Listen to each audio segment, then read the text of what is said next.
Bem-vindos, aventureiros, ao canal Livros que Li, Emoções que Vivi. Eu sou a Andréa Oliveira e hoje vim trazer para vocês o segundo capítulo, o segundo vídeo da nossa história Dura Vingança, da Diana Palmer. Eu tenho certeza que vocês vão se apaixonar por essa história. Então, bora lá!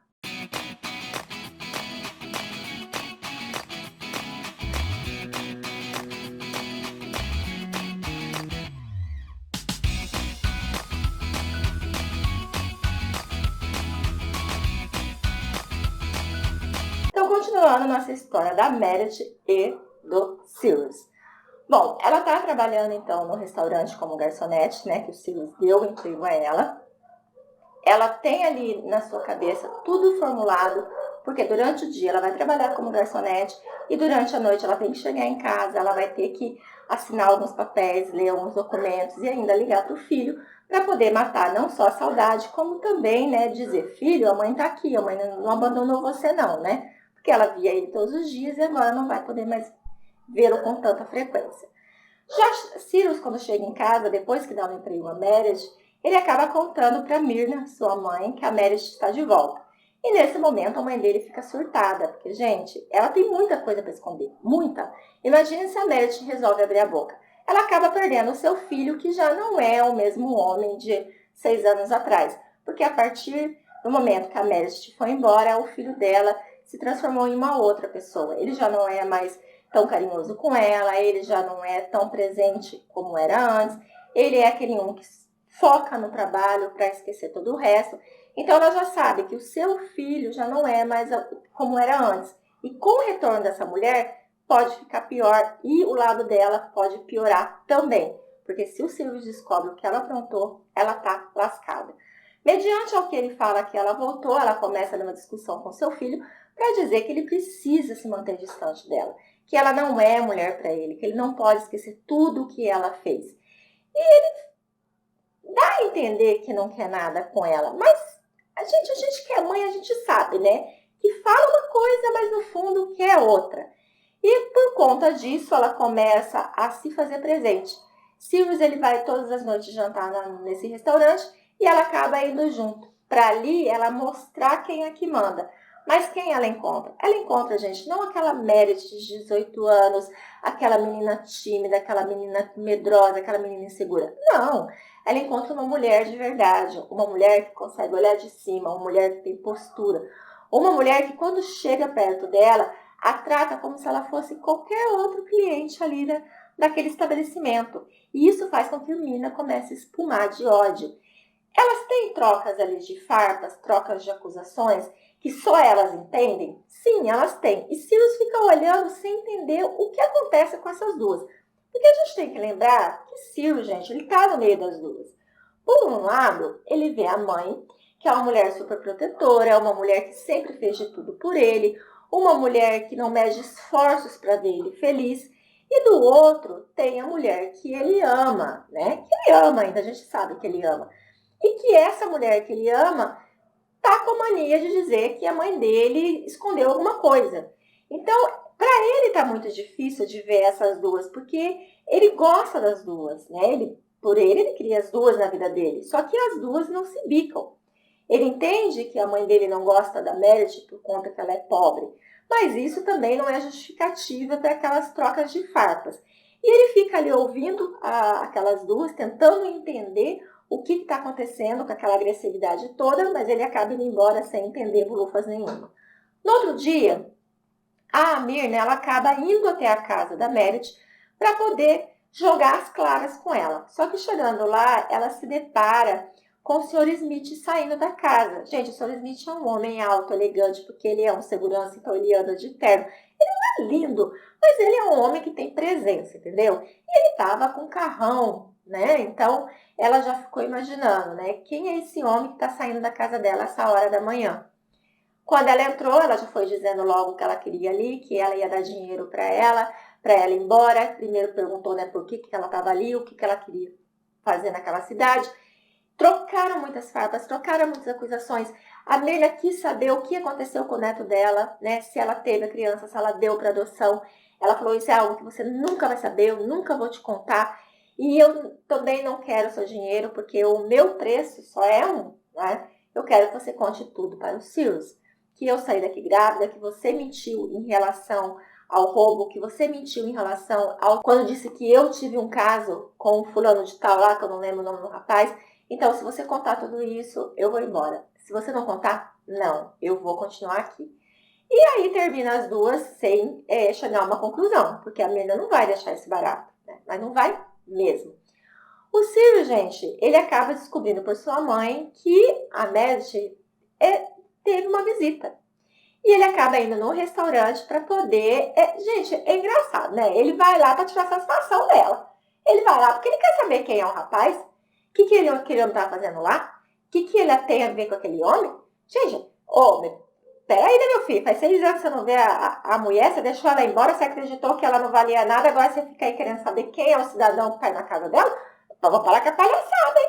E ela tira sarro, gente. Ela, todo o tempo que ela vai falar com ele, ela usa de sarcasmo. Isso deixa ele puto da vida. Nossa, ele fica louco da vida. Porque ela deixa bem claro que o que ela faz da vida dela não interessa a ele. Nesse ponto, ele acaba saindo puto da vida, depois de ameaçar ela, acreditando, né, que ela é uma pobre coitada e que se ele quiser escorraçá-la de novo da cidade, ele vai conseguir, mal sabe ele. E ele passa alguns dias ali sem voltar, sem falar com ela, porque ele está muito agitado, ele não está conseguindo lidar bem com tudo isso. Numa certa noite, quando ela está saindo do restaurante, ela está num ponto de ônibus para ir para casa, ela está sozinha. Ele aparece e oferece a ela uma carona, no qual ela, claro que ela não quer aceitar, porque ficar no mesmo ambiente com ele não é muito bom, né, gente? Relembrar do passado não é muito bom. Mas a hora que ele fala assim pra ela, né, é muito perigoso pra você ficar aqui sozinha, ela solta, não é tão perigoso quanto Chicago. E aí, quando ele faz aquela cara tipo assim, Chicago, aí ela percebe que ela falou demais. Ela fala, você conhece Chicago, né? Ele fala, sim, conheço. E ela continua ali conversando com ele, dando a entender que nas ruas de Chicago não era tão perigoso se soubesse escolher os lugares certos, dando a entender que ela se prostituía. Gente, ele muda a fisionomia dele na hora. E quando ela percebe que ele não gostou do que ela falou e que ele tá pensando a respeito disso, então ela fala, pelo amor de Deus, né? Eu não virei prostituta, se é isso que você tá pensando. E ela acaba aceitando a carona dele. Eles começam ali a conversar, a primeira coisa que ele pergunta quem é aquele homem, porque ele quer saber quem é aquele homem que estava na casa dela. Mas ela diz que não importa, que não interessa, mas ele quer saber e ela diz que é um amigo. Aí ele começa a falar, por que você não vai embora com seu amigo? Então, quer dizer, começa ali uma cena de ciúme maravilhosa entre os dois.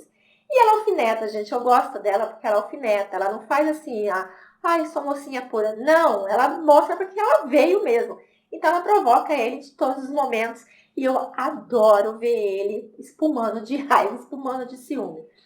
No que eles continuam ali conversando e ela dando a entender novamente que a mãe dele tem alguma coisa a ver com a separação deles, e ele fica dizendo que a mãe dele não tem nada a ver, que a culpa foi dela, por que ela não assume o erro? Então eles continuam ali trocando farpas até que o Sirius começa a se lembrar do passado, gente. E aí ele começa a contar nos mínimos detalhes como foi a primeira vez dos dois, que foi embaixo de uma árvore, que eles estavam cavalgando, que ele se aproximou dela, que a atração dos dois era muito forte, que ele queria, ela também queria, que ele tirou o top dela e ela deixou, que ele foi pra cima dela e ela deixou, e aí foi indo até que eles transaram, depois transaram de novo.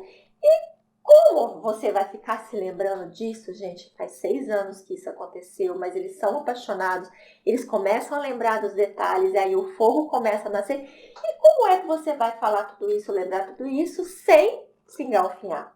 Sim, então o Sirius foi pra cima dela, já pegou ela pela nuca. Ai, eu acho isso maravilhoso, gente, pegar assim de jeito. Já pegou ela pela nuca, já trouxe ela ao ponto de ela sentir o hálito dele e já lascou o beijo ali. Eles começaram. Meio que vamos recordar o passado. Aí tava tudo tão lindo, sabe? Aqueles negócios assim deles, ele falando meio rouco de tesão por ela, ela respirando com dificuldade, e aquilo já começou mão naquilo, aquilo na mão já começou aquela coisa louca, até que Vem um carro de frente, gente, coloca a luz na cara deles e pronto, ela volta à consciência, fala, opa, não posso, gente, não posso, não posso, não posso. Assim ela sai correndo do carro e deixa ele lá naquela situação. Ele vai até ela, quando chega na varanda, ele puxa ela e fala, eu quero você. E eu sei que você me quer. E ali começa um jogo de não te quero, não te quero, não te quero, não te quero. Só que como ela sabe que ela não pode se render a ele de jeito nenhum, então ela acaba ficando assim um pouco má, ela acaba falando coisas mais agressivas, ela acaba atirando nele coisas que faz com que ele vá se defender. E a forma que ele acha para se defender é de que forma? É ele simplesmente a atacando também. Mas finaliza com ela indo para dentro, deixando ele ver navios, ele vai embora revoltado da vida, porque ele estava tão perto de relembrar tudo que viveram, né? Porque ali naquele beijo, naquela agarração, foi nítido que os dois sabem que ainda se amam loucamente um pelo outro, mas ao mesmo tempo não querem ceder. Sirius fica com muita raiva por ela ter negado ele, de certa forma, né? Porque ela negou. E no outro dia ele acaba arrumando uma louca lá para ir até o restaurante e esfregar na cara da Meredith que ela não é importante na vida dele. Que na noite anterior ele só queria uma transa, nada mais. E como não aconteceu, ele tem a mulher que ele quiser ao lado dele. Ela, por sua vez, gente, ela age como assim, meu, isso aí não faz diferença na minha vida. Por mais que ela esteja chateada, por mais que o coração dela esteja sangrando, de ver ele ali com outra mulher, ela age como se fosse normal aquilo lá, como se não afetasse em nada. A mãe dele, a Mirna, ela já começa a pensar em tudo que ela fez.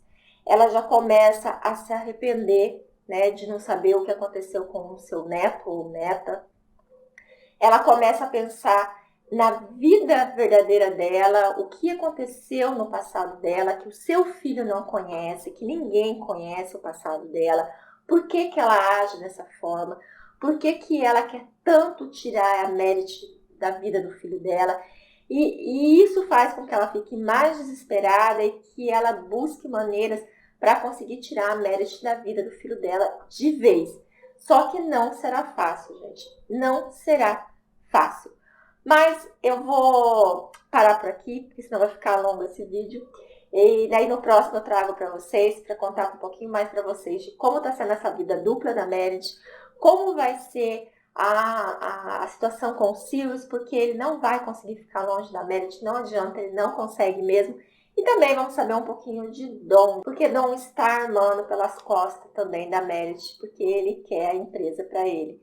Então, a gente no terceiro capítulo, a gente vai saber de mais aventuras da vida de tanto do Sirius quanto da Meredith. Então, muito obrigada pela companhia, fique com Deus e até a próxima.